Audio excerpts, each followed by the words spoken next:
The chandelier above the long mahogany table cast fractured reflections across polished briefcases and stern faces. The boardroom, nestled in the top floor of a 17th-century Hotel Particulier in Paris, was an elegant contrast to the tension thickening the air. A dozen executives from the French telecommunications firm Novotel sat upright, their faces composed but wary. On the other side, the American delegation from Cloud Vance radiated the sleek confidence of Silicon Valley, all tailored suits and expensive watches. At the head of the table stood Richard Halbrook, CEO of Cloud Vance, a man whose ambition often spoke louder than tact.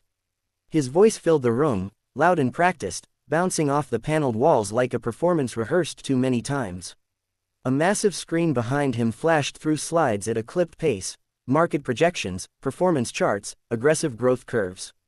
"I'll make this simple," he said, pointing a laser at the red and green bars behind him. "We're the rocket, you're the payload. With us, you reach orbit. Without us, you stay grounded. And frankly, no one wants to stay grounded." A few of the French executives exchanged glances, one raised an eyebrow, another exhaled slowly through his nose. They didn't respond. Whether from restraint or insult, it wasn't clear. The interpreter hesitated for a fraction of a second before offering a careful translation, her voice flatter than usual. Richard continued, "Now, don't misunderstand, we want this partnership. But your current infrastructure is obsolete. And your growth, let's just say it's more of a slow walk than a sprint." His American colleagues chuckled politely. No one from Novotel joined in. In the back of the room, unnoticed until now, a woman in a gray uniform silently placed a fresh tray of espresso cups on the sideboard. Her name was Mireille. She was the building's head cleaner and had worked here since the 1980s. Standing beside her, wearing a borrowed lanyard and clean sneakers, was her 17-year-old daughter, Anaïs. The girl was supposed to be home, but her school had closed for a teacher's strike, and Mireille had brought her along for the morning shift. Anaïs stood still, quietly observant, her gaze flicking between the rich, polished men and the frosty silence of the French team. She wasn't supposed to be paying attention. But she was. Richard turned back to the screen. "Let's be honest. Your R&D hasn't shipped a single breakthrough in over a decade. You're still trading on a reputation earned in the 90s. We're here to offer you relevance. And if you don't take it, someone else will." That landed harder. One of the French executives actually flinched. At the back, Anaïs frowned. And then something shifted. She stepped away from the tray. Anaïs hadn't meant to speak. She had only meant to slip behind her mother, unnoticed, and help pass the espresso cups, maybe lean in and whisper a quiet question about who the man at the head of the table was, the one whose voice was so loud, so smug. But something about the way he was talking, about the way he never once looked at the French delegates as equals, started to scrape at her. She'd seen men like him before on the news, expensive suits, empty eyes, speeches full of metrics but hollow of meaning.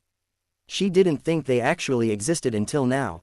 Richard Halbrook was still going, his voice growing more casual, as if he were at a barbecue rather than a billion-euro merger. He waved his hand dismissively at a bullet point on the screen that read, "Cultural Alignment." "This part, honestly, it's just paperwork," he said with a short laugh. "Our systems will replace yours in 6 months. We'll onboard your engineers, retrain your staff, and bring in leadership that understands how to operate at scale. You don't have to worry about your old management. Most of them will be transitioned out gracefully." The translator paused again. This time, she looked up at the Novotel CEO, as if unsure whether to continue. He gave a small nod. The French delegates looked like stone. They hadn't said much since the meeting began. Most had barely touched the espresso in front of them. One executive, a thin man in a navy suit with the posture of a former soldier, clenched his jaw but said nothing. Anaïs could see the small ways the room was reacting, the way one man tapped his fingers against his notebook, how another rubbed his thumb along the edge of his pen, and how the woman nearest her stared at Halbrook like she wanted to respond but wasn't allowed to. Anaïs wasn't thinking, not exactly. Her feet moved before her mind had a plan.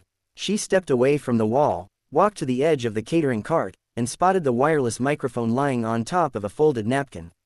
It had been left there earlier after the audio check. She glanced at her mother. Mireille's eyes widened. "Cherry, non," her mother whispered. But Anaïs had already picked up the mic.